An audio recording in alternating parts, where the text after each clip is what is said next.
Hello guys, welcome back to my channel. Don't forget to like, comment, share, and subscribe. Typically, looser fiscal and tighter monetary policy is a positive mix for a currency if it can be confidently funded, said Chris Turner, global head of markets at ING. Here is the rub. Investors have doubts about the UK's ability to fund this package, hence the guilt underperformance. The dollar hit its highest in 2 decades and extended its double-digit gains for the year against several currencies. Held on the benchmark 10 years, U.S. Treasury not have soared as investors ditch inflation-sensitive assets. Global government bond losses are on course for the worst year since 1849.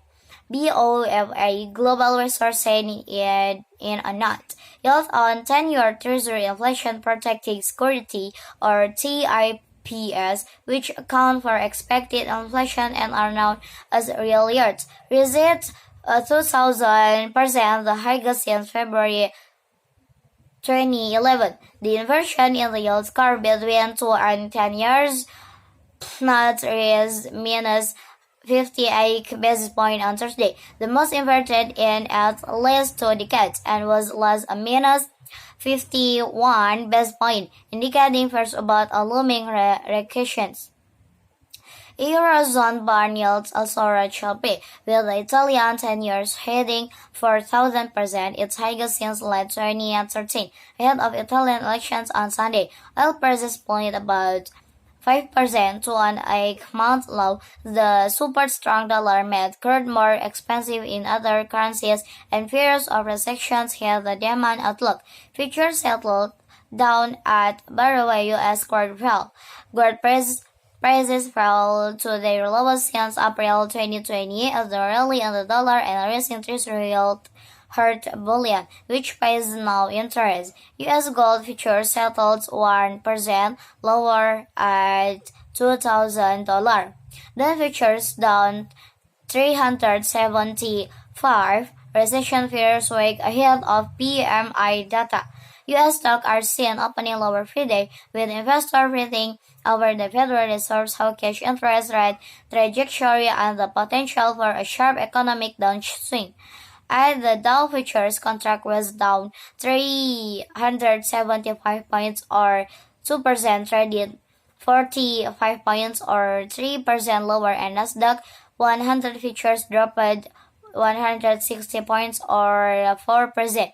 The major equity average closed lower Thursday, with the blue chip Dow Jones Industrial Average dropping over 100 points or 4%. The broad-based S&P 500 fell 8%, and the tech-heavy Nasdaq Composite, particularly hard hit, down 4%. These three indicators are on course to close the week with losses of around 3%, their fifth losing week and sixth after the U.S. Central Bank decided to hike interest rates substantially once more, while signaling that the benchmark rate will continue to push higher next year and remain at these elevated levels for longer than previously expected. Goldman Sachs cut its year-end target for the benchmark S&P 500 index to 3,600 from 4,300, suggesting that the Fed's shift in the interest rate outlook will weigh on valuations for U.S. equities. The influential investment bank said the risks to its latest forecasts are still swayed to the downside because of the rising odds of a recession. Investors will focus on the late U.S. business activity data for clues on how corporate America is coping with the soaring inflation and rising interest rates. The Manufacturing Purchasing Managers Index for September, the service PMI, is expected to show a reading of September, up slightly from 43 last month. In Europe, the equivalent, the data showed that downturn in Eurozone business activity departed in September, sliding to its lowest mark in 20 a month.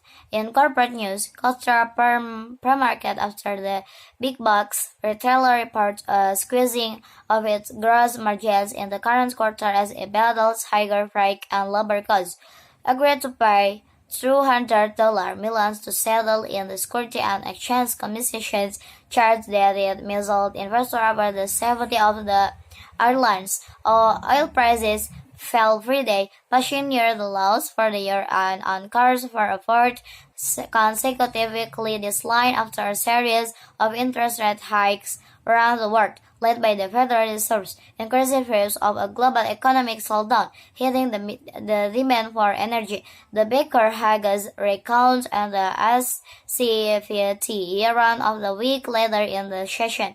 Futures traded 3% lower at barrel while the Brent contract fell. Additionally, fell to while traded lower at 390.94.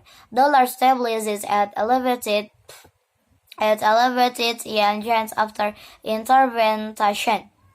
German 10 years bond yield hit 2% for first time since 2013 as euro falls further. The euro hits a new 20-year low on German benchmark 10-year bond yields touched 2% for the first time since 2013 after a recession and higher interest rate ever more. Maybe that's all for me. Don't forget to like, comment, share, and subscribe. Thank you.